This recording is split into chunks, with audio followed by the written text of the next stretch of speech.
start today. Today's a brand new day. It's a brand new season. You're listening to Arkansas Preps Weekly on Natural State Sports, your top source for the biggest news in high school sports across Arkansas. Here we go. Here we go.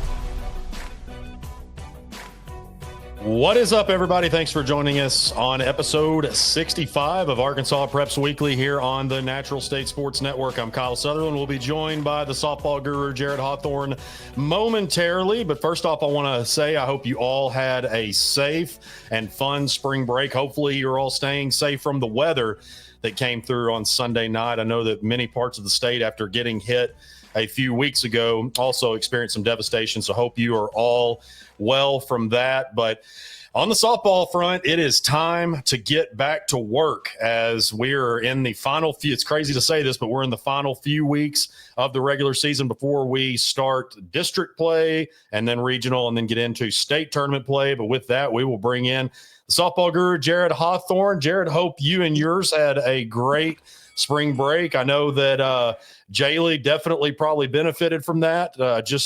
She's thrown a lot of innings, and I know before spring break, y'all had 4 games. So hope you and yours had a relaxing spring break, but I know that you guys are ready to get back to the dirt as much as anybody. Yeah, absolutely. We're ready to play a little softball. It was a good chance for Jaylee to get a little rest and get a little healing. She was getting a little beat up, throwing a lot, but I think she's going to come out fresh and ready to go and hopefully have a good second half. She had a really great first half, so we'll see if she has a great second half. Before I forget it, along with our trend of repping some of our colleges each week, we're going to go with the ASU Newport Aviators. Okay. I couldn't tell which one that is. Going with Kevin Pierce and Co. I like it. Aviators. Coach Pierce and Coach Nations are doing a really good job up there and really starting to put that program on the map. And we got a couple of my old girls up there that have played for me a little bit. Lily Goss and Bentley Armstrong in there. They're doing a great job up there and playing well and enjoying it and having a great time. So I'm looking forward to seeing them. I'm gonna try to catch a couple of their games coming up pretty soon. Maybe when they play National Park and see how they do. But I'm having a good time, and they've done a great job of recruiting kids and getting all over the state and really putting that program on the map. Yeah, they really have. That was one of those that was added a couple of years ago. Of course, I don't want to miss any colleges, but I know we've added ASU, Three Rivers, a bunch of different ones. So it's great to see these kids get more and more opportunities. And as you said, Coach Pierce has done a great job recruiting this state. You look at that roster, and as you said, a lot of very familiar names that we see.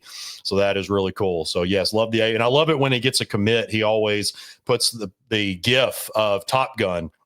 Kind of like his little, like kind of how Courtney Deifel does a woo pig, or these coaches have their different things that they do. I always love that because I'm a big Top Gun fan, so that's probably part of it. But before we get into the conversation here, I want to remind everybody, if you haven't, subscribe on YouTube if you prefer to watch. We also are on the audio platforms, Apple, Spotify, iHeartRadio.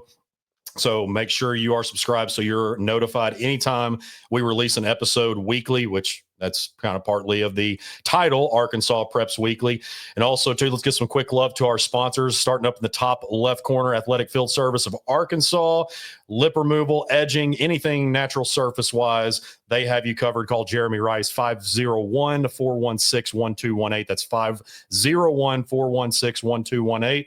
Next, Boom Boom Floor Shine, covering the entire Southwest Arkansas region. You need some TLC for your VCT, give them a call at 870-833-0521. Of course, you'll see that number throughout the show. And last but not least, Chinook Ceadery. If you like jalapeno ranch, if you like barbecue, you like original, they've got 8 different flavors that you can choose from. Head over to chinookceadery.com, type in NSS Media. Again, that's NSS Media for 10% off of your order. All right, let's get into it. Before we get into, so this format here, since we didn't have a lot of teams play last week, we're still going to go down from 6A and finish with 1A. But this is going to be kind of more of a show dedicated to some of the teams that we haven't talked about as much in our Super 7 rankings that have been doing really well and that we expect to make some noise in the back half of the season that, again, just haven't been talked about as much. But before we do that, let's go through some of the tournaments that we had over spring break. So in the Gulf Shores tournament, which we have teams go there every single year, Fayetteville, the Lady Purple Dogs, they went 2-1-1 on the weekend or on the week, beat Hamilton, Alabama, Gardendale, Alabama, and then tied Albertville, Alabama, lost to Springville, Alabama. I believe all these are Alabama teams, if I'm not mistaken, but I know they tied Albertville and then lost to Springville.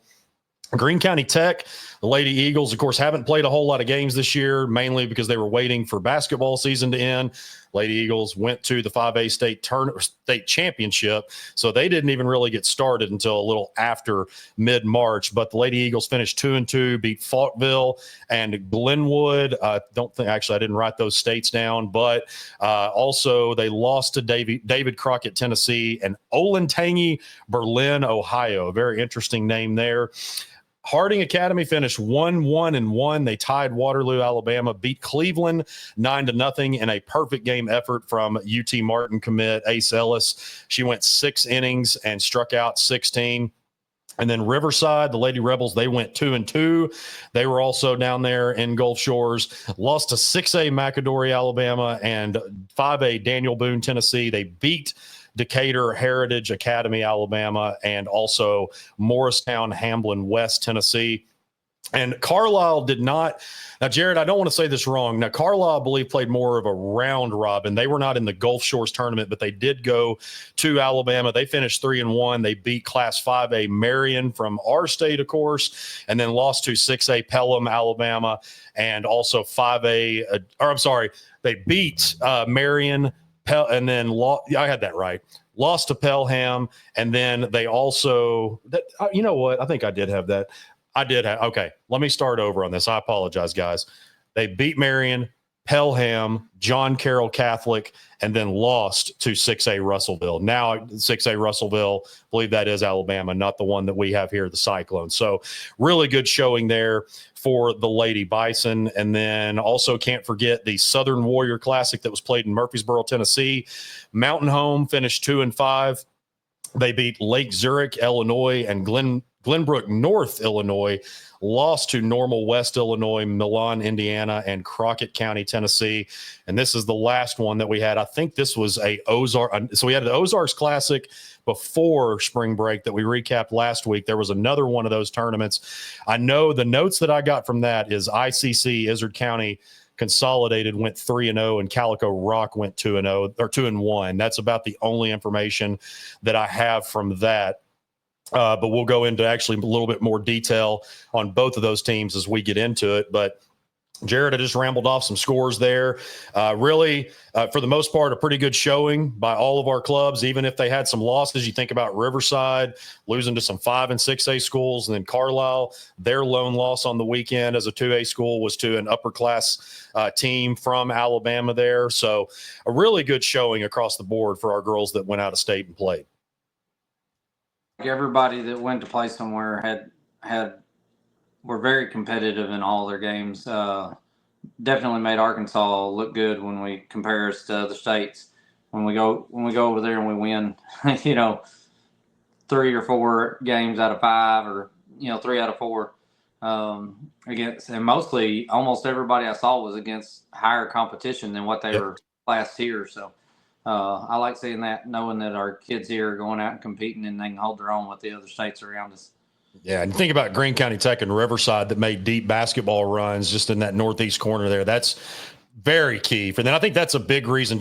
Coach Reynolds at Greene County Tech loves to go to the Gulf Shores tournament every single year, and especially this season when they made that run to the state final. Really couldn't have come at a better time. So good for those girls on all those teams that we just mentioned to get a few extra games in during their break. Now getting into the classification talks, starting in 6A, as we always do. I know this is kind of cop-out, but there's not really in this, probably 6A and 1A. We'll break down a few things, but there's not a whole lot that hasn't been said already. Yeah, it's Bentonville and everybody else, but then you think about up in that northwest corner as well. You got the defending 6A runner-up, Springdale Harbor. It's got Sierra Dots, also known as CC Dots. Rogers, they got Dalen Osborne, two great arms, not just in this state, but regionally and even you could say nationally as well. You think about, I know I've been seeing Dalen. She's been going to Oregon, Texas over the past few weeks. So taking some big visits and going to camps there. So we know what we kind of have in the northwest portion of the state. The biggest question coming into the year was, what will the Central look like? Right now, Bryant has taken really the crown for that, at least through the first half of the season. I think they played 3. I know they beat North Little Rock and Cabot. Maybe they've just played 2 conference games at this point, but nonetheless, the Lady Hornets, they're 6-0. Madeline Baldwin's a really good pitcher. She's thrown a lot of innings for them. You think about the Easterwoods. I think it's Specs. Is Michaela the same? Is Michaela Specs? I get them confused. I'm not sure. I know I'll say the Easterwoods because they're both really good players since their freshman year. But I can't remember. I get, you know how I am with anytime I have siblings, I always get thrown off by that. But the Easterwoods, Chloe Lovell, Keston Semino, I've been really impressed with over the past couple of seasons. So the Lady Hornets off to a really good start. But then you also look at Cabot. Cabot lost to Bryant, but they've got a really big 7-2 win over defending 5A champion and current number 2 in 5A, Sheridan. So, I think that we're kind of seeing, I may be a little bit more shocked that Bryant is off to a hotter start than it is. Again, not that we're shocked that they're doing well, but I don't know that I saw 6-0 through the first half of the season. I thought that Cabot would probably take that early favorite spot in the Central, but it's looking like those two right now. You look at also a case like a Central. They've got a girl named Christina Cunningham that was actually one of our finalists for, I think, the week 2 team-funded softball player of the week. So once again, like it has been in recent memory, it's Bryant and Cabot that's really fighting for that Central crown, but who will step up is the biggest question behind them. Well, I think I have a hard time when I start looking at Bryant and Cabot. I feel like those two are just going to kind of battle back and forth for that top spot in the conference. I think both of them are going to have great games and then maybe have a game that they shouldn't lose, that they might lose somewhere. We saw that a couple times already early with Cabot, that they lost a game or two we weren't really expecting them to lose. Bryant hasn't lost one yet, but I feel like that may be coming. Definitely Bryant's impressed me. I thought this was going to be a little bit more of a rebuilding year for them. But so far out of the gate, they're playing really well. All the credit to them. They're doing a good job.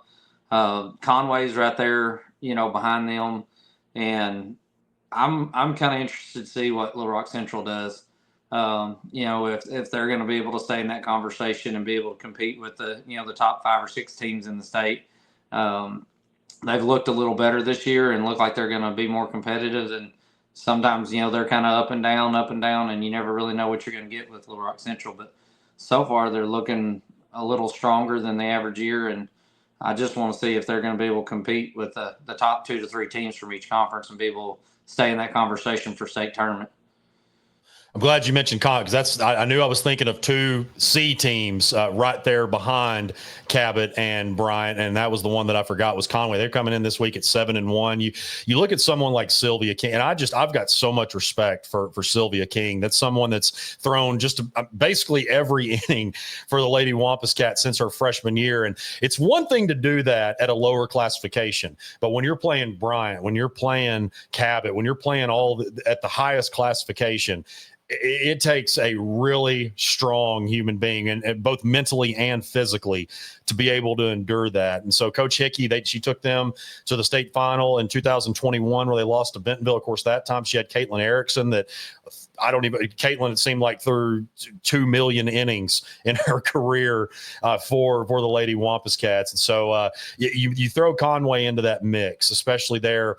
And it is, it's kind of, it seems like maybe a little bit wide open there at the top in the Central. I don't know if wide open would be the necessarily correct term for there, but whereas Bentonville really just kind of seems to be the favorite in the West with Harbor and Rogers right there behind them, I think that maybe when you look at Bryant and Cabot right now, those two kind of stand alone at the top, but you certainly cannot leave the Lady Wampus Cats out of it. Yeah, I actually I didn't really expect Conway to be playing as well as they're playing right now. I felt like they were going to be a little bit down again, but once again, kind of like Bryant, teams you almost expect to have a little bit of a rebuilding year are actually playing really well early. So we'll see where they end up. They've always had a history of being able to be competitive and being in that top 3 or 4 conversation, and I think they will be. I really feel like they're going to be fighting right there with, just behind Bryant and Cabot in their conference.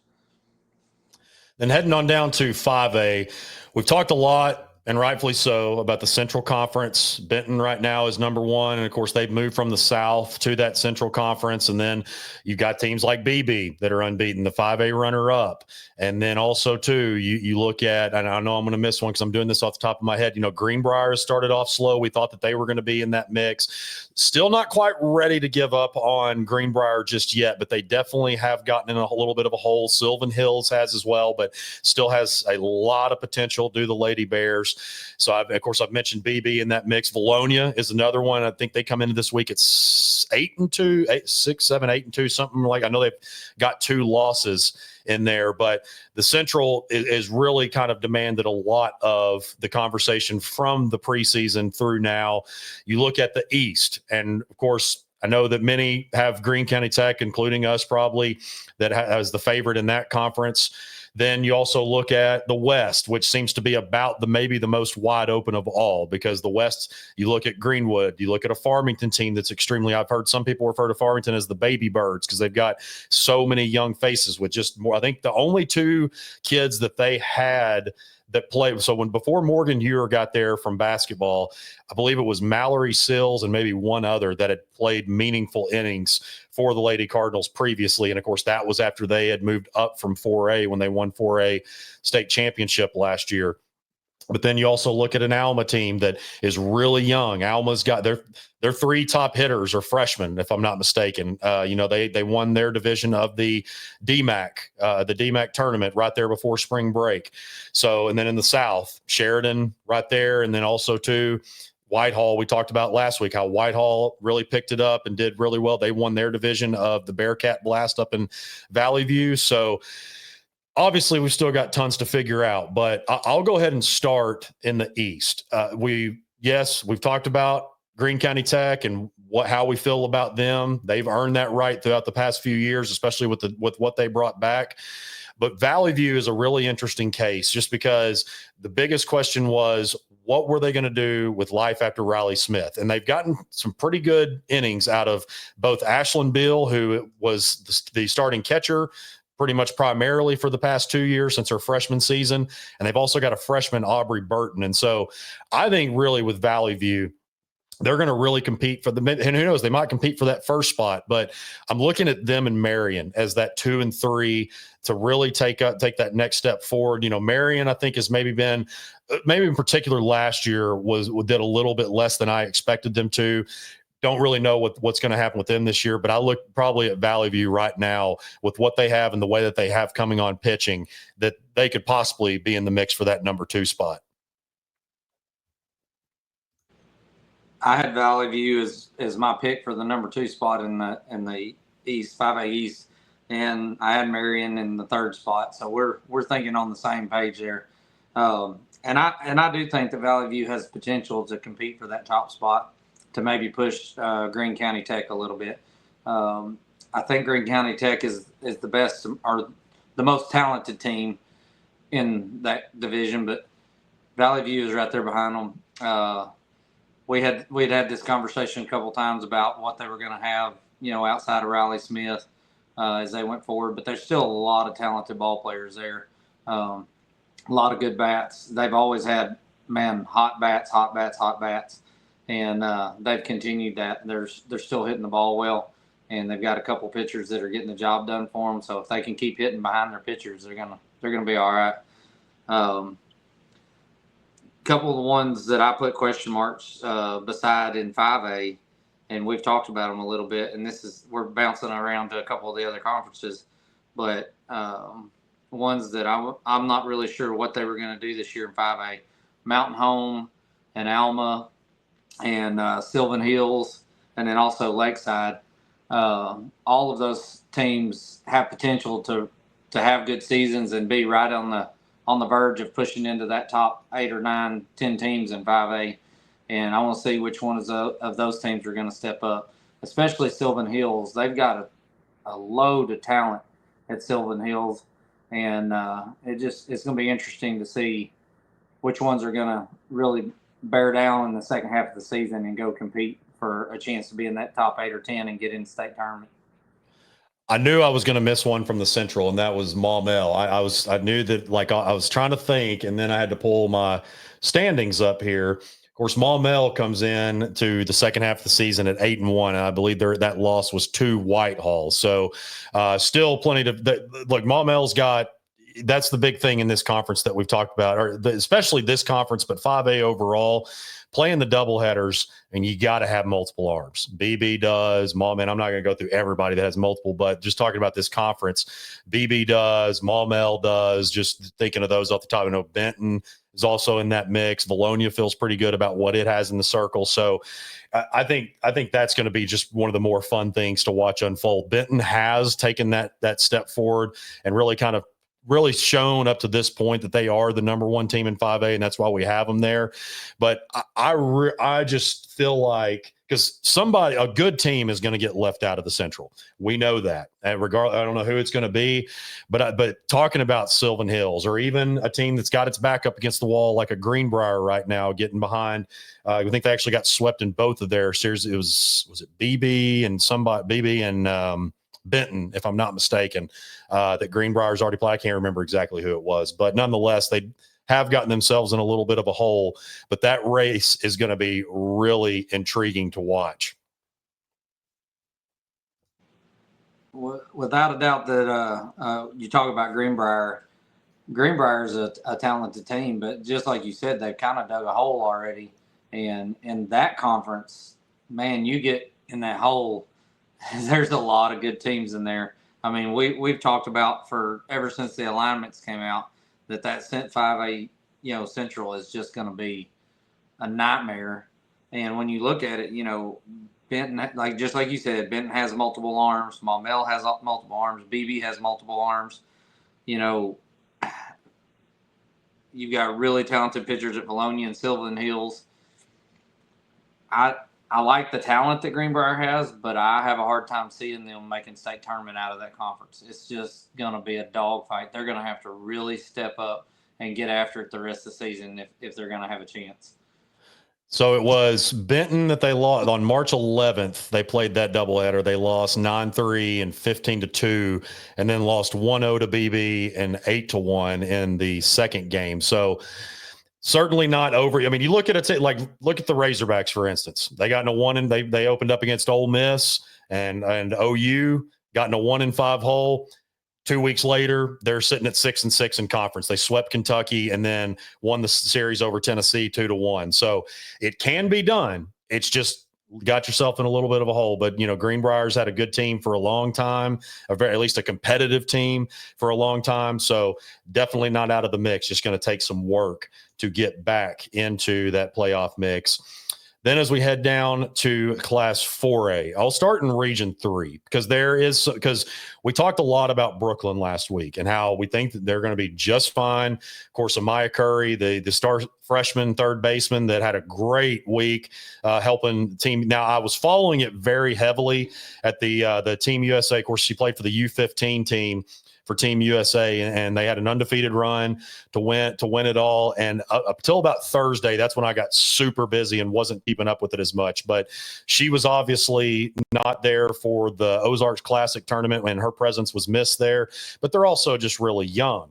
But then you look at the rest of that conference, and Gosnell is really intriguing to me. Of course, Gosnell moved up from Class 3A.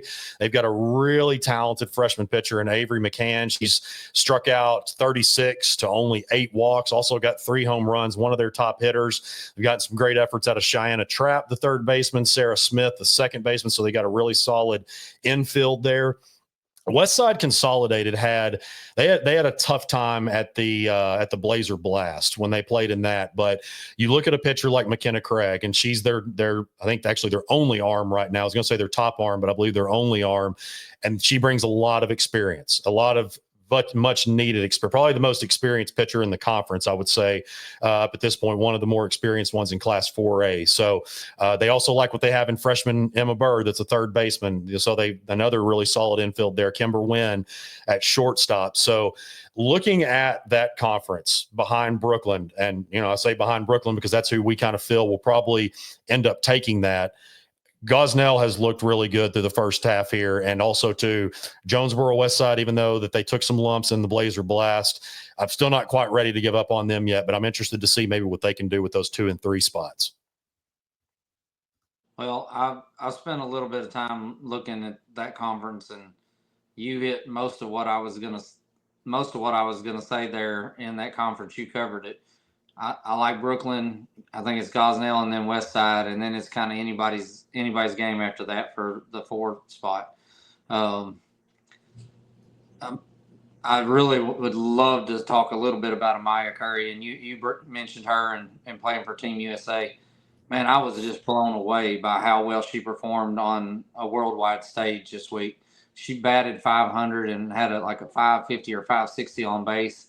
And I've probably seen 10 or 12 different defensive highlight videos of what she did during the tournament, and they went undefeated and won the gold medal.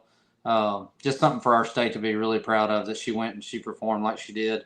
And when you talk about the rest of that Brooklyn roster, they're looking more and more loaded, and they've played. We talk about strength of schedule all the time. We harp on it. We talk about it. We sometimes get beat up by coaches for not ranking teams higher because they haven't had a better strength of schedule. Well, Brooklyn has played some really tough teams early. And going forward, they play several of their conference games this week, and strong conference games. And then this week and next week, the next 2 weeks are really going to tell, who's going to do what. But I'm interested to see what Brooklyn does. If they go out and they really do well the next 2 weeks, they're going to cement themselves as one of the top 2 or 3 teams in the whole class. Also, we touched a little bit last week on the 4A4, and we like Pottsville out of there. Pottsville, if their bats are going, they're really tough to beat. And also you look at Amina's squad and switching over to the circle, we know that if Abby Copine is on, then you've always got a chance to the Lady Bearcats. So I love those 2 teams from the 4A4. 4A5 conference, of course, that conference split into a North and South. And then in the South, you've got, of course, the likes of Bauxite, which we've got at number 3 right now. A Malvern team that we still believe in, but we knew coming in, when you lose a 4-year starter in AJ Fike, a 4-year starter behind the dish in Bella Roseberry. We've talked a lot about that. They also lost Chaz Cooper, that was a longtime starting outfielder for them. So really just having to, especially AJ there with both her bat and shortstop, I mean, that is really tough to replace a 4-year. And I'm not singling out because they've had bad play at shortstop. I'm just pointing that out. That is really massive there in the middle. And of course, with what she was able to do with her bat throughout her career. So we still like what Malvern has. That's a team that you could really see heating up on the back end. Talking about when a certain player is on, then you always have a chance. How many times have we talked about Noodle Watson, and not only what she does at the plate, but what she can do in the circle. And also in that North Conference, a team, I know you were wanting to say something, and I'll let you touch on Heber Springs. I got a chance to see them in the opener against Maumelle, but Morrilton is one that we probably haven't. I don't think we've even mentioned them all year, and they've quietly had a slow start. They played some really good teams. They lost to Mayflower, Sylvan Hills, Bauxite, lost to Pottsville by a run. They played Bologna, but they also have beaten Greenwood and beaten Bauxite, both of those games by a run. So and they come into this week having won 6 of their previous 7 games, and they've won 5 straight. So that Greenwood and Bauxite game, what a big telling sign. Now, I didn't see either one of those, never even saw the box scores, but we hear all the time about good teams stay in games and maybe lose by a run or 2, or maybe average teams or good teams, but great teams tend to win those 1-run games. And this could maybe be the turning point. They've got a new coach this year, and then getting that Greenwood win, a ranked 5A win, also getting a ranked 4A win. You know what that can do for a team's psyche. And Morrilton's coming in this week again on a 5-game win streak, one to watch there out of that 4A5 North. Yeah, so I'm going to go back and touch on a couple of those, and I'll get back over to the north. You mentioned Mena and Pottsville in the 4A4, and absolutely they're the two that I think kind of stand alone over there. Addie Wilmoth is really playing well for Pottsville. I'm going brain dead on her first name, but the Keller girl at Pottsville is hitting the ball really well. Just some really talented players over there. And I think they met right before spring break, and Mena came out. I think it was either a 1-0 or a 2-1 win. 3-2, I think it was one run, but I think it was 3-2. 3-2. Okay. It was a very tight ball game. And Abby Copine had a great game for Mena and was able to hold them off, and Mena got the win. But I think that's going to be a battle all year between those two, how that's going to come out. And it wouldn't surprise me a bit for either one of those teams to keep, if they keep playing well, to creep up right there in the lower end of our rankings for 4A. And then the 4A South, Bauxite is, historically strong and has been for several years, and they continue to look good. Malvern, I think Malvern's going to just get stronger all year. They're building that chemistry, and they had to play a few young players early this year after losing a few. But Malvern, I think, is going to be good. Behind them, you probably have Fountain Lake in that conference. Fountain Lake is much improved. I got a really good young player in Ellie Johnson that plays shortstop for them. I really expect her to go very high somewhere and go play pretty good place in college ball. And then getting back over to the 4A North, I like Heber Springs. I don't know nearly enough about them, but looking at who they played in the record, I think I like Heber Springs in the 4A North. And then Morrilton's right there with them. That was the other one that I had a question mark beside all my notes. And that's another team that I expected to be in kind of a rebuilding year this year. After being a strong team, and I think they won state, was it 2 years ago that they won state championship, or 3? Which team was this again? No, you said Heber. Didn't Morrilton win a state? 2021. Yeah, they beat P Ridge. Yeah. But they historically they've been a good program. But then after graduating and losing a few players there, everybody talked like they were going to be in a rebuilding year this year. Well, they've quietly kind of put together a string here, and they're playing well. So some of those programs that they find a way to keep getting back in that conversation in their conferences. I think Heber last year really kind of caught fire the second half. And I kind of expect that to be the case again this year. I kind of expect them to catch fire the second half and see what they do down the stretch. But I think they're going to put themselves in the conversation in 4A. Yeah, I agree with you. I had a chance, as I said, to see them against Maumelle in the opener, and it was close there for a little bit. And I know, openers, you take it with a grain of salt because they're just now getting started again. But you think about the batter, and these are twins that I don't mix up. I used to, but not anymore because I'm pretty familiar with them in multiple sports. But the young bloods, you look at Jordan there in the circle, and then Taylor, of course, catches her. They were a big reason why Heber Springs, and even Coach West will tell you, they were a big reason why Heber Springs took the jump that they did after they came in from Melbourne. Their dad, Kevin, of course, is a coach and took a job there, and they were a big part because, of course, Taylor Parker was having to pitch, and she's a good pitcher, but she had to pitch more out of necessity. Now they can put her at shortstop or in the outfield if they need to. And her name slips my mind, but she came in from Pangbur. She's their starting center fielder now, or at least was in the first game, and plays some outfield. Runs like a gazelle out there. Really good player, great bat as well. So I'm with you. I think Heber Springs can make a push. If I'm not mistaken, they won like 13 or 14 straight at one point last year.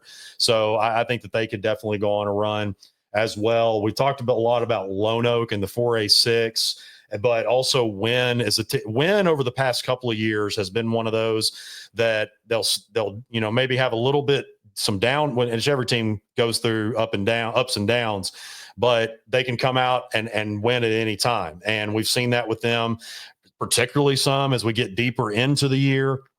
So I am keeping my eye on the Yellow Jackets there in Conference 6. 4A7 won't touch a whole lot on that. We talked a good bit about that last week, and we do quite frequently. It's certainly Nashville, also DeQueen in that mix. DeQueen, still got to see a little bit more from them. They're only 4-0 right now, and so we'll kind of see how things play out in conference play, but really like what they have in the circle with Perry Nickerson. Jared, probably the team that I am most curious about of all in Class 4A right now is Warren. Warren comes into this week. They are 7-0. Haven and Ember Johnson have been two big pieces for them, hitting at the top of the line, the 1 and 2 spots in the lineup. Charlie Wardlaw is a name I've heard a lot, and also Bailey Miller. Monticello I still like as the Conference 8 favorite. But I think this Warren team really could make some noise down the stretch. Crossett's also doing really well. Need to see a little bit more out of them, strength of schedule wise. So that's kind of what will remain to be seen once they play the Monticellos, the Warrens. But I look at Warren, and even though it's over a 2A school, I mean, they got that win over Woodlawn. And, Woodlawn, whether it's 2A or not, we've seen what kind of quality team that they are. They've beaten multiple teams higher than in higher classifications. But with Monticello, again, being the favorite from my personal standpoint in that Region 8 conference or Conference 8, I really like what the Lady Lumberjacks have here. Excited to see what they can do down the stretch. Well, I know in my notes I had Monticello and Star City neck and neck for first place in the 4A8. Those two both have played really strong competition. Monticello's had injuries, but they're maybe going to get a couple of those players back soon coming out of spring break. Star City, has played a really strong schedule early. I think they're going to have a chance to be really good in the conference, and as they go through the second half, those two are going to be right there. I think Monticello's probably, especially if they get their injured players back or a couple of them back, I think they just have so many bats and so many arms that they're just going to be hard to beat in the conference. But I think Star City's going to be right there, and I think Warren's going to be right there behind them. And like you said, Crossett's playing really well and winning a lot of games. I have no doubt that's going to be your top four right there. I really think Monticello and Star City kind of set themselves up there as the top two, and then very close behind them with Warren and Crossett. And we didn't touch on 4A1 because I think we've probably talked about the 4A1 enough over the past 2 years in particular. I mean, you still got Pea Ridge and Gravett up there. Let me go back to it. I actually scrolled down to 3A. So, and then also too, Prairie Grove is an interesting case, and Gravett too. We never know. They played a really tough schedule as they always do. So I think that even though that they've had a lot to figure out, have the Lady Lions, especially when you lose a player with the caliber of Lainey Chilton she's focusing on great multi-sport athlete. She was our underclassman of the year in 23.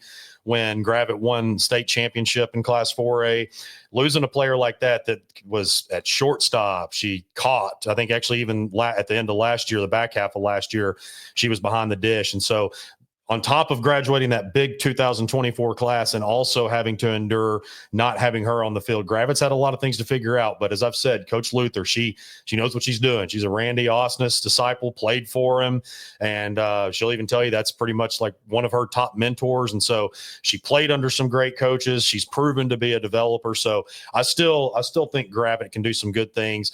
Prairie Grove is still one of those like hit or misses. Are you going to get the Prairie Grove against Fayetteville, which scored loads and loads of runs, but was not a great night for either of the pitching staff. So there was a 33-29 result, I believe it was. So I think probably it's pretty safe to say that top four, and that you were talking about the top four in Conference 8, that it's going to be Pea Ridge, Gravett, Prairie Grove, and Gentry.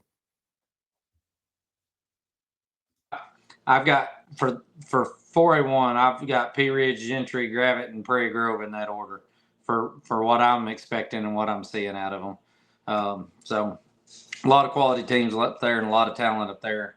And like as you said, we've talked about them quite a bit over the first 2 or 3 weeks. So I think we'll be talking about them a lot more as we go forward.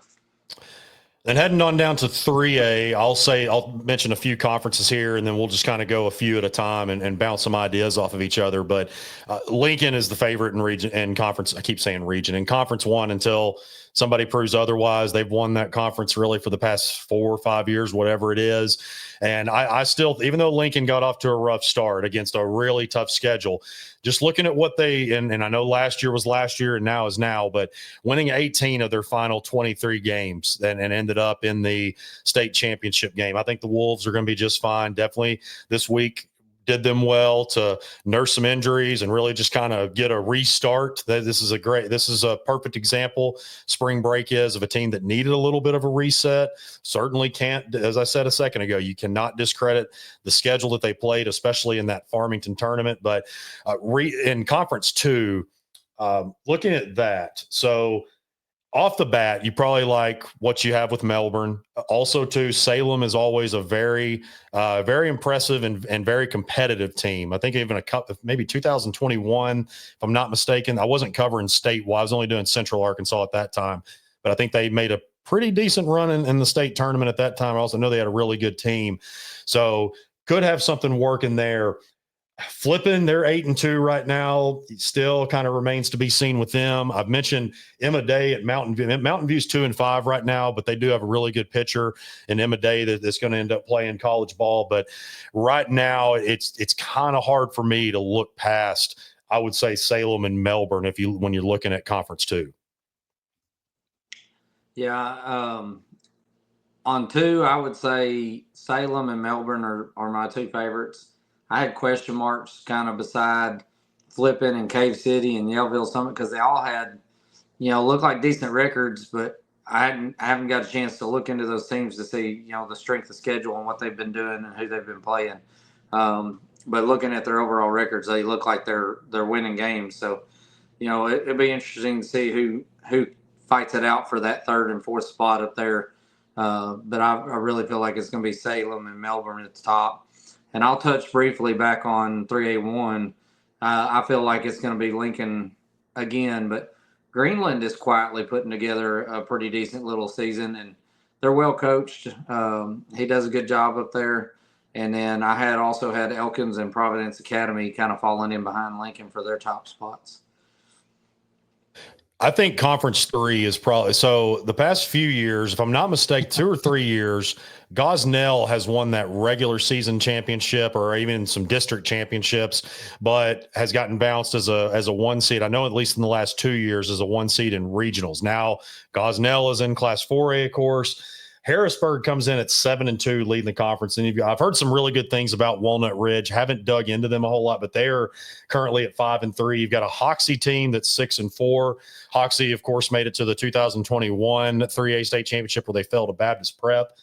Rivercrest after that at 2-4. Manila 5-3, and then Newport has yet to record its first win. That one's probably the most and part of it is because I'm not super familiar with a lot of these teams, admittedly, but that one is probably the one when you look at from top to bottom, the most questions left to be answered. Well, I think the 3A3 is wide open. I like Walnut Ridge to win that conference. They've looked the strongest to me so far out of that conference. I can tell you, Carly Broadway for Walnut Ridge is an exceptional little hitter. She's a slapper with a lot of speed, and she can either, she can put down that bunt, she can slap you for a base hit, or she can hit for power in the gaps. Just very, very athletic young lady, and I don't know where she's batting in their lineup, but I know where I'd have her batting in the lineup. She'd be my leadoff time after time after time because she's going to put herself on base. I don't know what she's hitting overall for the season right now, but I did see a note where she batted like 750 or 800 for a whole tournament, like a 5-game tournament. She's one of those kids that can put up some insane numbers when she gets on a hot streak. Very, very pleased with what I'm seeing out of her because we've got her on the travel team in the summer, and seeing her doing this well in high school, I'm pleased to see that. Harrisburg, I think, and Hoxie are going to be right there, probably in that next spot behind Walnut Ridge. But so far, what I'm seeing, I like Walnut Ridge in the 3A3. The conference, so 4 through 6 are all interesting cases because in Conference 4, of course, Boonville, they won the state championship in 2023. They're adjusting to life after Lexi Franklin, their 4-year ace, and currently at 8-2, done really well. Lamar, talked a good bit about them. Yes, their record might not show it, but I still think that they're going to really heat up here at the end now that they've gotten, Corey Sanders, a couple of their, I think, if I'm not mistaken, I think Shaylee Mayfield might be another one of those that was a top contributor for the basketball team as well. Maybe one other that I'm missing, but you also add Mansfield, the defending 2A state champion, and also Lavaca, that it was a pretty heavy 2A contender over the past few years that is in that conference as well. We've actually got them on the outside looking in, but I really am interested to see what happens in that, because Mansfield, you've seen it, like, obviously whenever they started last year, they were kind of in a similar position to like a Greene County Tech in 5A, where the girls had made a run to the state. Of course, the Mansfield girls last year, they won their 4th straight with Allison Edwards and that crew. They won their 4th straight volleyball championship. Then they went to the state championship in basketball. And even Allison, when I talked to her after the state championship last year, Allison she's a very humble, quiet kid, but she's also pretty honest. And she shot me straight and said, look, when I first got here and all the her and Kinsley Ward and all those basketball girls got there, she was like, I'm just going to tell you, it really wasn't looking that great. Then talent all came together once they got some games under their belt, and then they ended up winning their first state championship in school history, I think in their 2nd appearance. They had their first one, of course, in 2021. Maybe it was the 3rd, but either way, not a whole lot. So Mansfield, it wouldn't shock me if Donnie Eveld and co get hot at the end and maybe make a run here. Of course, they're not bad right now. They're 5-2 by any means, but what will they do after moving up from Class 2A? Same thing with Lavaca. Conference 5. Perryville is the undefeated team coming in at 8-0. Ainsley Tippin is a name to know. She is lights out right now. She's pitched all of the innings for the Lady Mustangs. She's batting like 640, 650 right now. They've still got some things to prove, because they're going to see a lot tougher competition here in the next 17 days. They're going to see Mayflower, I think Baptist Prep and Atkins are within the next week or so. So we're going to find out a good bit about Perryville, but really interested to see what the Lady Mustangs have. Of course, as I mentioned, you got Mayflower, Atkins, and Baptist Prep in that conference. And then I'll also touch on 6 as well. Harding Academy, I would say, is our favorite right now in that one, not only with the schedule that they played, but how they've looked doing it. And also, too, you've got a Pangburn team that's 7-3. Bald Knob is a much improved team. I've heard multiple coaches say that. You look at their record, and Bald Knob is, especially even within the last decade, they had a really, really strong. I think actually you could probably, if I'm not mistaken, they won 2 state championships, or maybe one in the last decade or so. So maybe not quite to that level, but they are certainly well improved. I've heard 2 coaches tell me that this year. So definitely Pangburn, Harding Academy, and Bald Knob in the top half of that region, or I keep saying region, that conference 6 is what I'm looking at there. A4, and I like Boonville. They're definitely, they've got a little bit of historical value to their program. They've been good for several years now. You lost Lexi Franklin, but you still have several good players there, and you have some good hitters. I know you got Ronnie Tillery in that lineup that she can hit the ball well. Boonville's still got a lot of talent there. I'm with you on Lamar. I still like Lamar in that conference as at least the 2, maybe the 1, and fighting for it. They get rolling after they kind of get clicking and had a chance to practice a little together over spring break maybe, and get some time under the belts with the basketball girls back. I feel like they're going to really start to show us the Lamar that we expect them to be. Lavaca is very talented. I think it's Harley Winchester's a really good pitcher there, doing a great job and keeping them in the conversations. And Mansfield so far is looking good. It's another team we expected to be rebuilding, but they're looking strong early on. Go over to the 3A5. Mayflower for sure is my favorite in that conference, and Atkins is right behind them. You mentioned Ainsley Tippin at Perryville. I'm going to tell you, that girl is incredible. She is a great athlete, a great hitter, a really great kid, just a high character kid, good family. I'll tell you, her rise ball is as good a rise ball as I've seen. And you know how many softball players I watch, and how many of these girls that are going to major colleges to play softball that I watch as pitchers. and Ainsley's rise ball is as good as I've seen from anybody. If all of her other pitches matched her rise ball, she'd be unreal. She's just one of those kids that she can throw that rise ball, and it's so sneaky, and it jumps up at the last minute. She will get pop up after pop up after pop up off of it, and you just can't seem to adjust because it never looks like that's what it is coming in. I hear that from hitter after hitter. It looks like a fastball, and then all of a sudden it's at my eyeballs. You know, they don't see the spin, they don't pick it up. The way she throws it, she hides it well or something. But her rise ball is really special. Those are my three I've got at the top. But I'll tell you a team, and you mentioned a little bit about Baptist Prep and mentioned Two Rivers, but I'll tell you a team that's quietly putting together a little bit of a good season in the 3A5 is Harmony Grove. Harmony Grove is, I think they're 6-2 right now, if I remember seeing the record right. And they've got University of the Ozarks commit Bailey Bartlett in that lineup. Bailey can smash. She can absolutely knock the cover off the ball. And the last time I looked, she was batting in the upper 500s. I haven't looked in a few games, but she hits the ball really well and does a good job there at Harmony Grove, and they're looking competitive this year. So they may be able to sneak up there for that 4th seed. And then over in the 3A6, obviously we've got Harding Academy. I like Harding Academy and Ace Ellis and what they're doing. Bald Knob, I'm like you, I've heard several good things about them in the last few weeks from 2 or 3 different coaches around. And Pangburn seem like they're always in the conversation for being in the top 2 or 3 spots in their conference. I like what you said about Harmony Grove because they seem to be much improved. And you think about Saline County softball, Jared, and I haven't counted up all of them yet. I have counted up Pulaski County and Saline County for all-time state championships. I don't have it all right here in front of me, but I believe Pulaski County's got 17 all-time and Saline has 19. I would be very surprised if anybody has, when you think about Benton's won 6, Bryant has won 7 between slow pitch, I think 3 in slow pitch, 4 in fast pitch. Bauxite's got the 1 in 2018, and then Harmony Grove had that run, well, what was it, about a decade or so ago when they won 2013, and then there's been previous times I know in the early 2000s when they won back-to-back. So kind of like what I was saying about Bald Knob, maybe not quite to that level when Bald Knob had the back-to-back in 15 and 16 a couple years ago, or 10 years ago. But I'm with you. Definitely a very well improved team there in Conference 4. Conference 7 is interesting too, because Genoa Central, that's the one ranked team we have out of there. Also interested to see what Smackover has been a very competitive team, maybe been a little bit down over the past few years.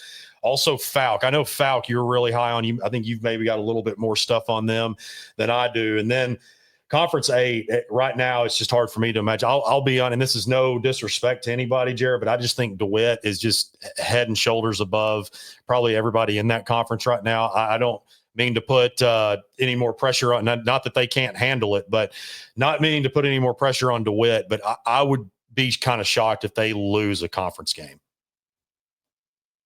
Well, starting in the 7, Falk to me is the team that is going to be the team to beat.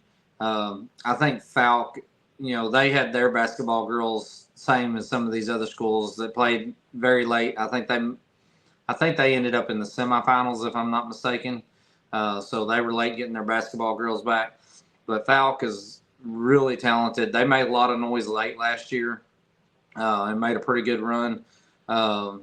Kendall Hallworth and Lainey Richardson are 2 really good softball players down there at Falk, and there's 3 or 4 others that are outstanding players that I don't have their names in front of me, and I'll probably work on this week putting together a little bit more info on them. If I was betting right now, I'm gonna put my money on Falk to win that conference. I know Genoa Central's ranked, and they're looking really good and strong, and they're a good ball team. But Falk, I really feel like is going to come on and make a hard push in the second half of the season. Those 2 are both, to me, head and shoulders above anybody else in the conference. Smackover's right there, in that next group. Center Point, Bismarck are all kind of question marks to me. They're definitely improved in winning games, but I don't know if they're going to be able to beat some of the better teams, and I don't know if they're going to be able to push high enough to compete for the top of the conference. But I feel like Smackover, Center Point, and Bismarck are going to be fighting it out for those 3 and 4 seeds. Then over in the 8, I agree with you. DeWitt has just kind of put themselves above everybody in their conference, and I don't know that there's anybody in that conference that can beat them in a conference game. There's definitely some other 3A schools that are going to be right there competing with them when they get to state tournament. Behind DeWitt, for me, it's kind of a toss-up between Rising and McGee and Drew Central. I'm seeing some good things out of McGee, and especially, I don't have her name in front of me, but McGee has a pitcher that seems to be really coming on and putting them in that conversation for maybe the second or third seed in the conference. So I definitely would like to get a little more info on Rising and McGee and see where they're going to stack up and who's going to come out for 2, 3, and 4 in that conference. And 2A, you look at region or conference 1 there for the last time, I'm saying region from here on conference. Cotter, I think, is probably going to run away with that one. And a big reason is the past few years, it's really been between them and Marshall. Marshall has now moved to conference 2. And you think of Tuckerman, Izard County, Sloan Hendricks has done some good things there at the beginning. But I look at conference 2 here, and I'll say this, a name we haven't mentioned this year that we've talked about a good bit in the past for Marshall is Audrey Blair. She's signed with UCA. Jared, I think for the past 3 years, I've said to me, she's probably the most underrated middle infielder in the state. Now, she does pitch for Marshall out of necessity, but in college, she'll likely play shortstop, somewhere in the middle infield. But I know up until around spring break, she had 3 home runs in 3 straight games, and maybe just doesn't get the attention she deserves because, Marshall's had some struggling years, and they're also in a rural area of the state that doesn't get covered quite as much. But Audrey Blair has been off to another really fast start for the Marshall Bobcats. And that conference, I think adding Marshall to that mix, even though their record might not show it, it is going to make it more competitive. I do like Tuckerman and Izard County at the top of that. Izard County is another one of those schools that they won the girls state championship for the first time in school history. So they were late getting started with a lot of those girls being contributors as well. But I like Tuckerman and Izard County in that region too, or in that conference too, as I just said. But I do think a team like Marshall with a player like Audrey Blair on it, with some also young talent that Coach Pruitt really likes on that squad, I think they could make that more competitive. But again, it's Izard County or Tuckerman, Izard County or Tuckerman for me in that one. 2A1, I agree with you on Cotter. I think Cotter's going to separate themselves as clearly the number 1. I had a note for Ozark Mountain as being the 2 seed behind them, and I didn't even have notes for the 3 and the 4 because it just looks like it's going to be whoever fills in the spots. Once you go past Cotter and then Ozark Mountain and the 2A2. I know we've got Tuckerman ranked, and Tuckerman's a good team. Man, I'm pretty impressed with Izard County. For no longer than they've had their basketball girls, they've already kind of found a groove and gotten on a roll, and they won that tournament here over the last couple of days. I think they went either 3-0 or 4-0 and won that tournament. I think it's Megan McBride is a really good little pitcher for them. She's one of those kids that she has all kinds of spin on the ball. She can move the ball across the zone with a curveball or take you up with the rise ball. She has 5 or 6 different pitches, or she places them in different spots, but it seems like she moves the ball 3 or 4 different ways in different planes.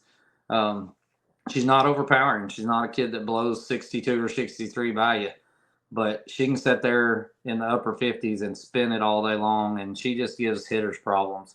She gets a lot of pops-ups. She gets a lot of ground balls, a lot of weak contacts, and she has a really good defense. She has a lot of quality behind her. Their defense has been really outstanding lately, and just covering the field behind her. And, if you get a pitcher that can get you weak contacts like that and you have a good defense behind them, man, it's tough to beat a team like that. We've seen her a lot in travel ball. She's always impressed me as a player, and probably impressed me more with her just great attitude. She's always smiling. She's always positive. It doesn't matter if they're getting beat 10 runs. She is just that kid that is a motor and an engine for the team. I'm just always impressed with her. I like Tuckerman behind them. I really think Izard County is going to win that conference as they go forward. And then I had notes for Sloan Hendricks and Cedar Ridge probably to be the next 2 behind them. Marshall definitely I think can be in that conversation. And Audrey Blair, without a doubt, when you talk about her as an individual, is just an unreal talent. She's an outstanding defensive player, and she can hit a ball like nobody, especially in the smaller conferences. She can smash a softball. 2A3, always fun to talk about. And we've talked a lot about Riverside. And here's what I'll say about Riverside, because I've gotten a lot of questions naturally. So, hey, what's going on with them? They're barely over 500. Look, I get it, because, and that's probably because they've been so successful over the past 3 years in particular. This 2025 class. Also, I don't really throw Hackett in this mix because Hackett came down from 3A, but they're certainly in this conversation as well. But when you talk about the most successful classes in the state, not just in 2A, Riverside's up there with the best of them. You throw Benton in there, you throw Sheridan, and there's other ones, of course, that you could put. Taylor, obviously, with being a 7-time defending state champion. I think Riverside's going to be just fine. You look at the losses that they've taken. Kennett, Missouri was one of them. That's a 5 or 6A school. That's a pretty good 5 or 6A school out of Missouri, just across the 20 minutes across the Missouri state line. So not too far at all from Arkansas. Then you look at what they did. What did they finish? I think I said 2-2 in the Gulf Shores tournament, playing against 5 and 6A competition. I think Riverside's going to be just fine. I said this on a radio segment in Jonesboro the other day. TJ Eakins didn't forget how to coach, and these girls didn't forget how to play softball. And again, they're 7-6. You know, they're not 2-8 or whatever. Like, they're 7-6 against really good competition. So I'm not worried at all about, and that was kind of the things that we flirted with in the rankings this week. I think you could put Carlisle or Riverside probably in that 6-7 spot. Went ahead and went with Riverside just because that 2025 class. We talk a lot about how we try not to base history on rankings, but when you get to this 2A classification that is so competitive, we talked about the depth of it last week. That's where you got to start measuring these little things. Okay, well, yes, the strength of schedule, which Carlisle is pretty close to that with Riverside. You know, they both played really tough competition. But what gave me the edge in this, or what gave them the edge in this one, was what this 2025 class has done in the postseason throughout their careers. You think about that 23 state championship run. That was a big part due to that 25 class of sophomores making a run to the state final again last year, where they just barely lost to Mansfield, came up short, winning 2 straight. Obviously, that class was a big part of that. So that's a big reason why they get probably a little bit more leeway than some teams might. But then also EPC, Jared, I'm telling you, I really think some of these girls are still there. The Kelly Lucases, the Mercedes Reels. There's a few others that you could point to that were freshmen on that team that lost to Tuckerman in the 2022 2A state championship. And they've got Kylie Henderson that I've said a few different times on this show. Brandon Powell, He loves to start a freshman, and they'll throw just about every single inning until through their senior year, assuming they stay healthy, of course. He's had a couple of that. Of course, Keegan McCorkle before Kylie Henderson, and she has taken a huge jump from her freshman to sophomore year.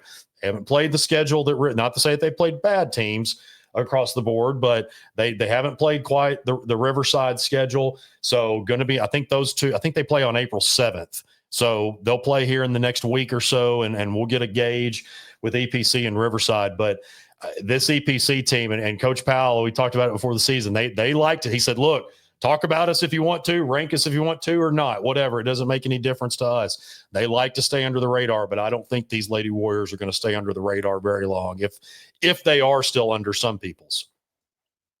Well, I definitely think that there's going to be no issue with Riverside. I think Riverside has played outstanding competition so far.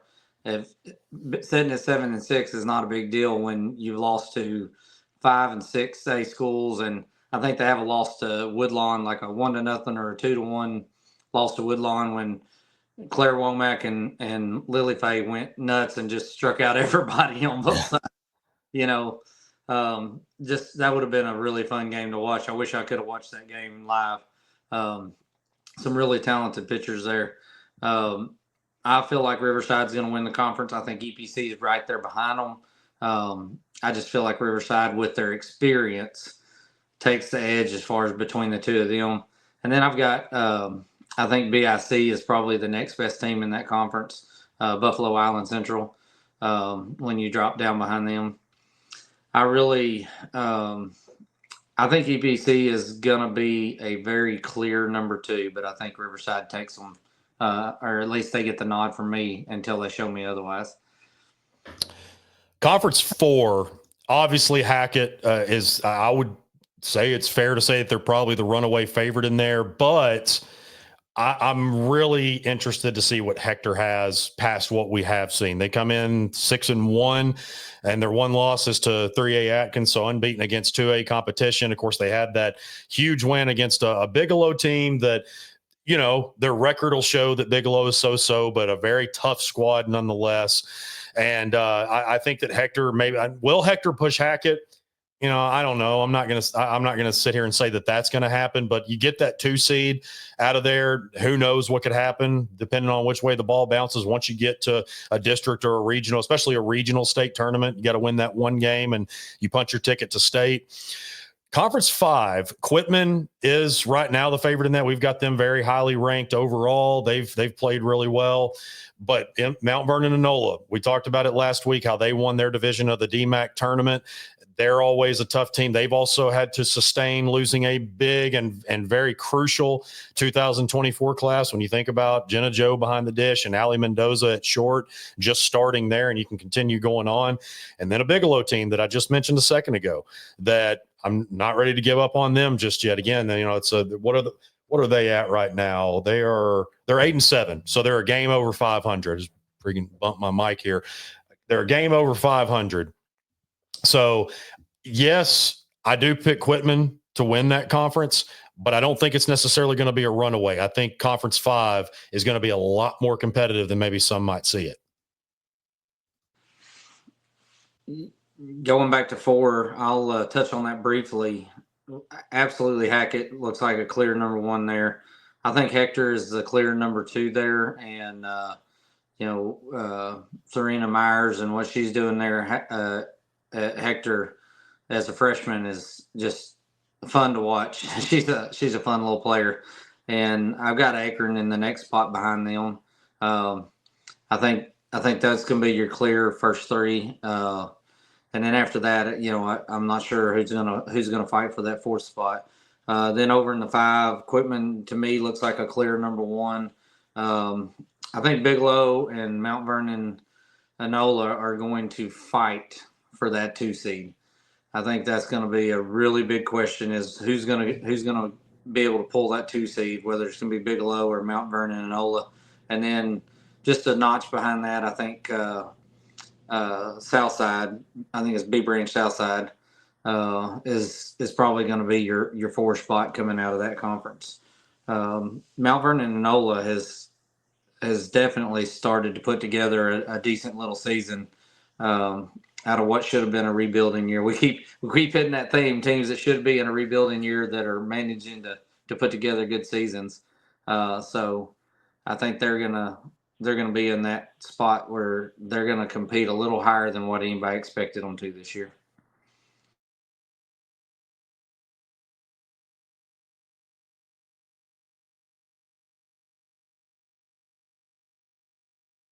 I forgot to unmute my mic. First time I've done that in a while, when I used to be notorious for it multiple times an episode. Conference 6, we've touched on it multiple times that it's probably going to come down to Desark and Carlisle. Desark already does have a win over Carlisle. I actually got to see Desark on Saturday night. They played nationally ranked Hernando, Mississippi, and things did not go well. I mean, of course, Desark did help them out with some errors, but Jared, I saw why this was a nationally ranked team, and Hernando is the real deal. I think they're consensus top 15, and you think look 2-3 different polls, they're anywhere from 11 to 15, 16 is what I've been seeing. But the connection there, their head coach, Nikki Witten, actually has family. She was born around the area of Desark, but also has family there. And of course, Kaylee McDonald, the ace for Desark, she played travel ball with Hernando's catcher, Macy DeVer-Boaz, that's committed to Arkansas. Had a really good interview with Macy after the game. Really good kid, man. And Arkansas is getting a fantastic one there. And Kaylee had 8 strikeouts in that game. They were just getting bad on the ball. She did give up a home run there late. Actually, I think that was the final run. It ended up being an 11-0 game. But Desark has played possibly the toughest schedule. And I think when you add that Hernando team in there, just the weight of that one team probably would say that they played the toughest schedule in Class 2A. If not, it's certainly in the top two for me. But I still like Carlisle in that mix. Carlisle's got Harding Academy this week, so they've got another really tough one. Des Arc won't really be challenged. Off the top of my head, I don't think they're going to be that challenged until they play Carlisle again, which that game will be on April 14th. And then, Carlisle's got Harding Academy on Tuesday. So that's pretty much the two teams that I like there. What will Palestine Wheatley do? That's probably the next question. Maybe a McCrory. They've got a new head coach. And Conference 7, I'll let you touch on Conference 7, but since you're more familiar with this probably than any conference in the state. Of course, I like the Cutter Morningstar Eagles. I'll go ahead and brag on Jaylee some. I mean, just a warrior. No telling how many games she's played. Obviously pitched a load of innings throughout her 4-year career, but pitched injured. It's just, you're her father and you coach her. You have to literally drag that kid off the field. I know you might have to be a little careful about how much you brag on her, but I will brag all day.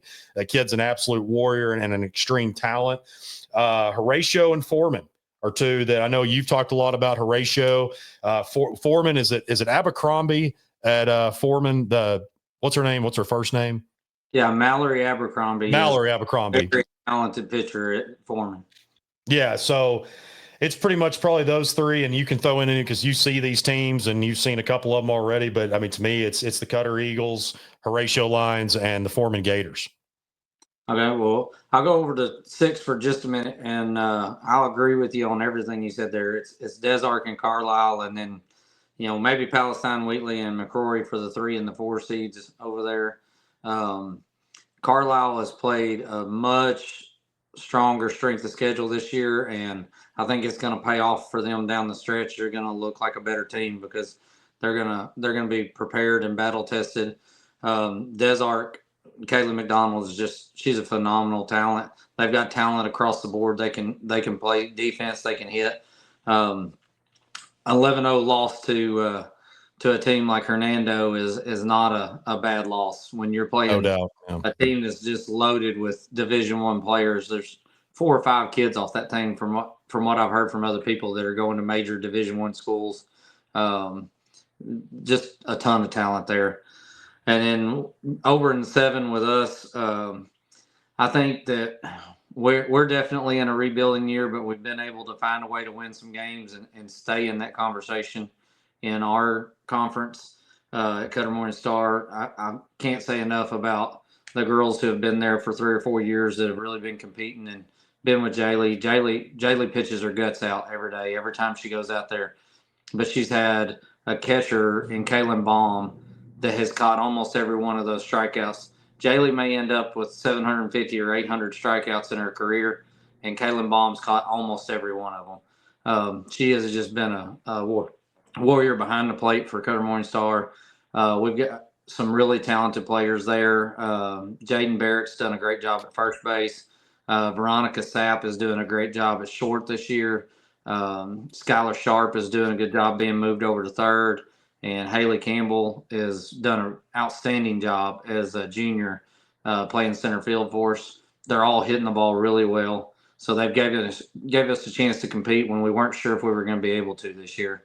We've got a lot of young players that are having to step in and fill roles that we graduated 5 starters last year. So it's a little tough to fill in spots for 5 starters, but we've had several young ones that have stepped up to the plate and helped keep us in several of these games and been able to win. Really impressed with Mackenzie Fuston and with Madison Allred and Paige Wilson. Those kids have stepped up huge as young players to come in and help us out. And then talking about the rest of our conference, Horatio to me looks really, really strong as far as their defense and as far as their hitting. They're one of the top teams in the state. Now they've got a little work to do probably in the pitching department. They've having to replace some pitching, but their pitching seems to be getting better game by game. And so I feel like Horatio's probably going to be competing for the top spot. I think we have a chance to maybe compete up there for that top spot. And then of course Foreman we talked about with Mallory Abercrombie. She's definitely one of the most talented pitchers in the conference. She throws the ball hard. She's already over 100 strikeouts for this year, and they've won. I want to say they are. I think they're 7-4 right now on the year, looking really strong early on, and played a couple of decent teams. Got a couple of good wins. So after that, in our conference, it falls as you go down. I'm not sure yet about Spring Hill.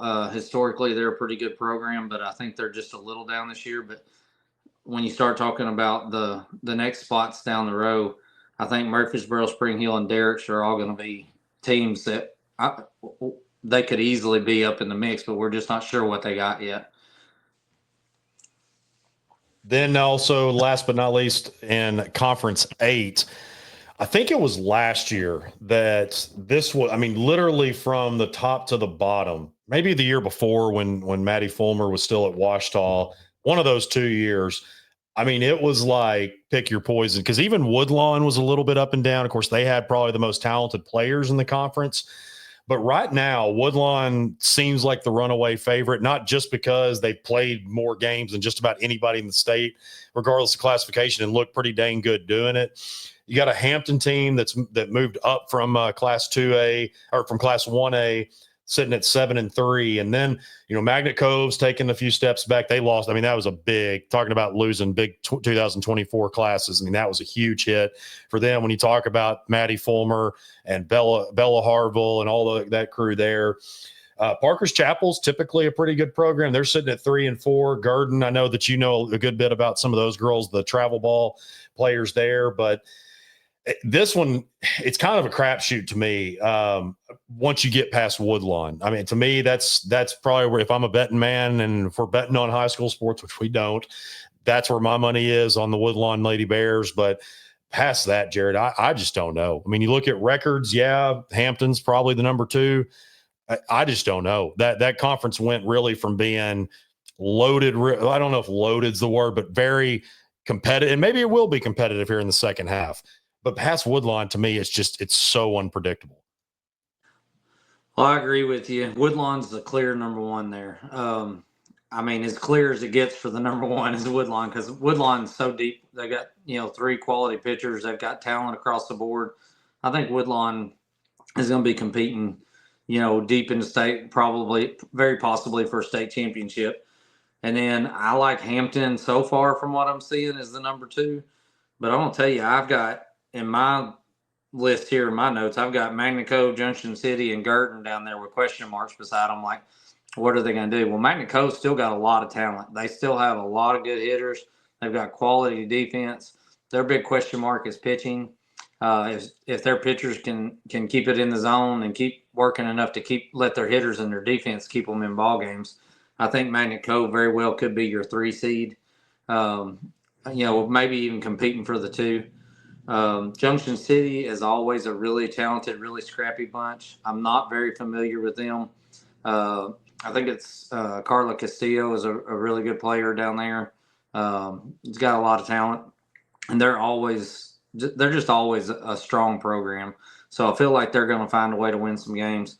And then Girton is not having the season that they want to have, but man, there's a lot of talent in that group. Molly Cox is a great ball player that's hitting the ball really well.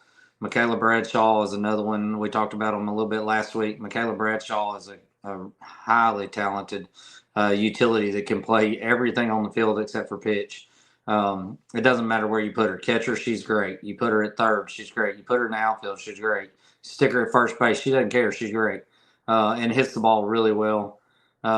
Sadie Griffith is hitting the ball really well right now. Maybe the best she's ever hit it in her career.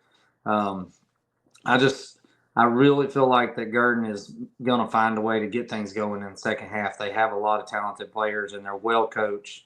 So I feel like they're going to get things going. So maybe they can get themselves up in that conversation for maybe the 3 or the 4 seed in their conference. And last but not least, in 1A, we'll try to give some analysis here that we haven't touched, because 1A, kind of like 6A, it's just it's not that there's only 1 or 2 teams. It's just a lot of it year in and year out. It tends to be a lot of the repeat teams that we've talked about before, and that's just kind of the way the cookie crumbles. But I've been impressed, and we've touched on this a little bit before, but I've been pretty impressed with how the 1A2 has done so far. Had a feeling, Shirley, especially their two top players are gone. Addy Overturf now at Westside, Greers Ferry, and of course they graduated their ace, Hunter Hutto, that's now at North Ark, if I'm not mistaken. But Viola is undefeated, still have some things to figure out with them. Haven't played a lot of great competition. Concord 6-6. They have probably impressed us. And I talked about last week. Yeah, they lost Ashlyn Cossey. Yes, they lost Caitlin Cornett, two huge pieces. Whitley Goodson was another one of them. But really, that 25 and 20, those 25 and 26 classes were both extremely loaded. And so there are still some of those Concord girls back, and they're playing pretty well. 6-6. Talked about Riverside and some of these other teams that might have a 500 record or one game above or one game below. Concord's played some really tough competition. Calico Rock has played 9 games up to this point at 6-3. And then Westside's only played 2 games. Again, one of those teams that went and won a state championship in Class 1A, still trying to get some things figured out. But once they do, I think that's going to be – we had them preseason ranked number 2, and I feel like that's probably going to be one of the spots that they, if not 2, probably no worse than 3. But my main takeaways is that 1A2 conference, again, being extremely loaded for the most part from top to bottom. And then, obviously, we've talked about Taylor multiple times, Bradley, Scranton. That's kind of our Scranton, Taylor, and Westside, depending on how you want to order them. Probably our top 3, definitely our top 3 in the rankings, but personal views as well. 1A5, Nemo Vista's 7-3 right now. Now, their losses are all to higher classification. They lost to Bigelow, Perryville, so a 2A, 3A, and then a 4A in Morrilton, their most recent one. Now, they took one on the chin pretty hard last Monday against Morrilton, or whenever it was. It was Monday or late the week before. I can't remember when it was, before spring break. But Nemo Vista, they've had some good years in the past. We'll see if they can continue to compete. I like them probably in their conference. I would say they play in the same conference as Wonderview, is a little down right now, Sacred Heart. But really, and this doesn't mean anything. We talk all the time that really this first half of the season win-loss records are not irrelevant, but they're certainly not the thing that matters the most. But they're the only team in their conference with a winning record. So I think probably out of all the teams in 1A that we haven't talked about, haven't gone into super deep discussion about 1A, about the 1A2, and also as well the Nemo Vista Redhawks. I think that they could end up making some noise as well, especially in that 1A5 conference. Well, in the 1A2, we've talked about this year after year after year. There's always 4, sometimes 5 teams in that conference that are they just beat each other up. And you never know from one game or one week to the next who's going to beat who. There's been several times in the last 3 years that conference wasn't decided till the last day of conference play, and it could have been anybody from the 1 through 4 on that last day of conference play. Well, it could very well be that same thing again this year. Concord is continuing to look like Concord, even though they lost a lot. Viola's always in that conversation. We expect a lot from Westside. They got a lot of great players collected in one spot there that, moved in and different things, and Westside is looking like talent-wise they should to me they should run away with this conference. It'll probably take them 3 or 4 more games to really get clicking with what they have, and Calico Rock's looking very strong so far early in the year. So there's 4 of our ranked teams in the same conference right there in 1A. So they're definitely, that's going to be just a battle all year long in there. We didn't talk about 1A1, but I like Jasper over there. They're one of the few teams that I'm seeing in the 1A, especially in their conference. I think they're kind of head and shoulders above everybody. Nemo Vista is looking strong, and they played some really talented teams early on. And then in that same conference in the 1A5, St. Joseph's is to me, a team that very well could make a little bit of a run in 1A, especially maybe compete with Nemo Vista in their conference. We got to see St. Joseph's the other day, I think 2 games before spring break. And we were able to beat them 12-1. But really, other than one bad inning, they played us really strong. We jumped on them for an 8 spot in the first inning. We just hit the ball really well, and we jumped on them for an 8 spot. I think we had a home run and a couple of doubles and stuff. in that first inning. But after that, they settled in and they played us to a 4-1 ball game from the first inning on. So I would really not be surprised for St. Joseph's to be the clear number 2 there, and maybe even compete with Nemo Vista at the top of that conference. And then we'll, briefly, we think really like Scranton in the 1A4. Scranton is looking almost unstoppable for their conference, and I really think they're going to be in the top 3 in 1A all year long, and very well be maybe competing for a state championship again. A lot of talent there. And down in the 1A8, I think it's Taylor and Bradley. And I'll tell you one team that I have a question mark in my notes about, and I didn't get a chance to talk to you about this one, Columbia Christian. I haven't seen much. Yeah. I haven't. Like, this is the first year I don't know how long they've been playing in the conferences, if this is their first or second year. This is their first year being under the AAA. Okay. Yeah. Well, I know very little about them, but I do know that they have a really, really talented young lady in Bradley Rivard that she's just a really outstanding player. Got a big bat. She's, I think, having to pitch for them quite a bit because they're, like in high school, we see a lot of kids that don't normally pitch in travel ball that are pitching in high school ball. But she's an outstanding talent behind the plate, and anywhere you stick her, on defense, she's a talented player. So I feel like Columbia Christian might, slide in that 3 spot behind Taylor and Bradley for the 1A8. Yeah, I'm with you. Really, over the past 2 seasons in particular, especially 2023, when Emerson was very much impressed. I think 2022, Emerson won like maybe a ball game or 2, literally 1 or 2, and then ended up winning a state tournament game, made it to the quarterfinal round.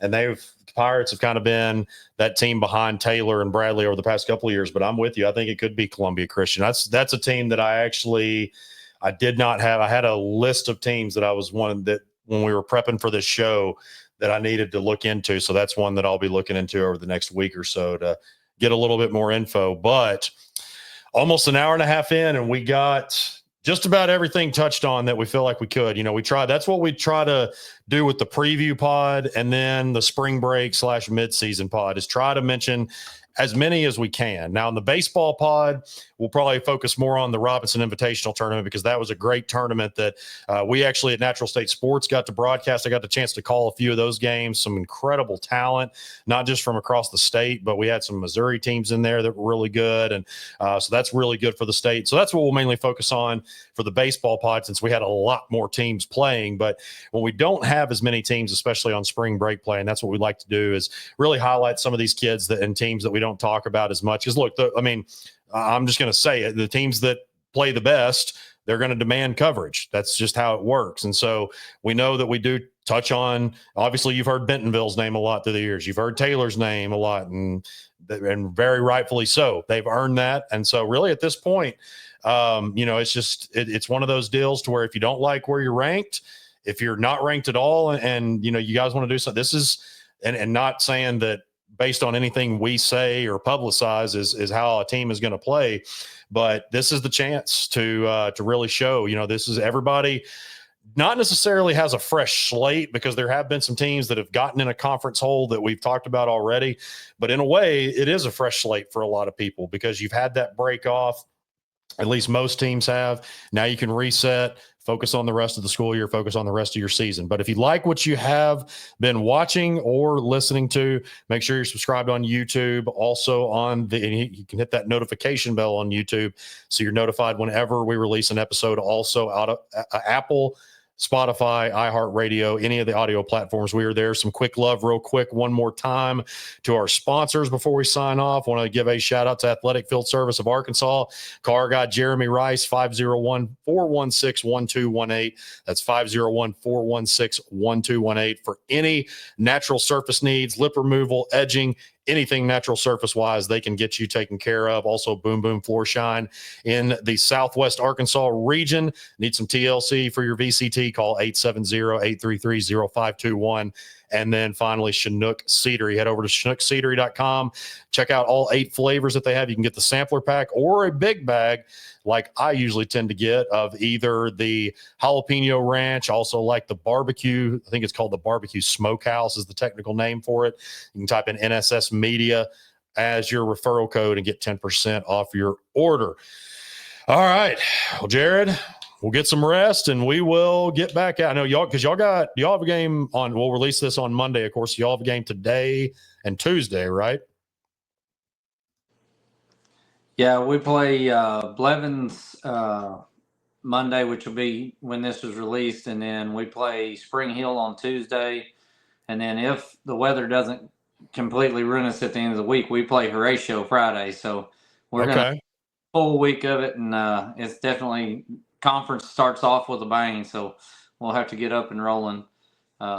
I got a little chuckle when I snuck Columbia Christian in there on you. I could tell I caught you off guard. You did. I'm not gonna lie. I can't hide it. I wear my emotions on my sleeve. You can always count on me to sneak. Hey, I like a curveball, no pun intended, every now and again. That's what this is for. But hey, and look, I am in no means pumping our chest or anything like that. But I mean, you're not going to find this kind of coverage. And look, I've got great relationships with so many media members and so many people from different outlets across the state that do an incredible job both regionally and statewide. But you're not going to get the kind of coverage that you get on these podcasts. As far as baseball and softball, we're going to try to hit on as much as we can because that's the whole goal. That's why Jared and I started doing this, and Kevin and I on the baseball side, is we want to bring attention to spring sports. Football, basketball, they get their much deserved love, but we think softball and baseball are pretty cool sports too. So we love to do that. And talking about the weather, please, everybody be safe. For those that don't know, I think some do, I do some roof sales. Also, I run Total Eclipse Roofing. Call me for a free inspection. Shameless plug. I also run their social media. So we keep a very heavy eye on the weather. And I've kind of been talking to some people here and there. I know a few meteorologists around the state. I've heard this, and I'm not trying to scare anybody, but I've heard that this stuff coming Wednesday could be the storm of the year. It could get pretty nasty. And even on Sunday night, Northeast Arkansas, I know in particular, I've been so out of pocket with baseball. I called some semi-pro basketball games before we recorded this podcast this week. So been pretty tied up, but I do know Jonesboro was an area, or like the Northeast Arkansas region was one that got hit pretty hard. So definitely everybody, please be safe. It's really, really, even though we love this time of year with the spring sports and everything, it's also a really scary time of year for our part of the country. So, Jared, unless you got anything else, we'll wrap this puppy up. We'll be praying for the ones that were affected by the storms tonight, and everybody be safe. And we're looking forward to seeing y'all again next week. Absolutely. And of course, be sure and catch the baseball. We'll release the baseball episode. We tried to get back on Monday's schedule for both baseball and softball this week. I'm hoping that happens next week, as both Cabo is for those that don't know, Kevin Bohannon actually covers the Razorback baseball team as well for 247 Sports, does an incredible job with that. So he's pretty tied up on the weekends covering all 3 of those games, especially when they have a Friday through Sunday. But hopefully by next week, that's the goal, is to get both of these softball and baseball pods up by then. But other than that, be sure and subscribe, as I said, YouTube, Apple, Spotify, iHeartRadio, anywhere you listen to your podcast. For Jared Hawthorn and the rest of us here at Natural State Sports, I'm Kyle Sutherland. We will catch you next week.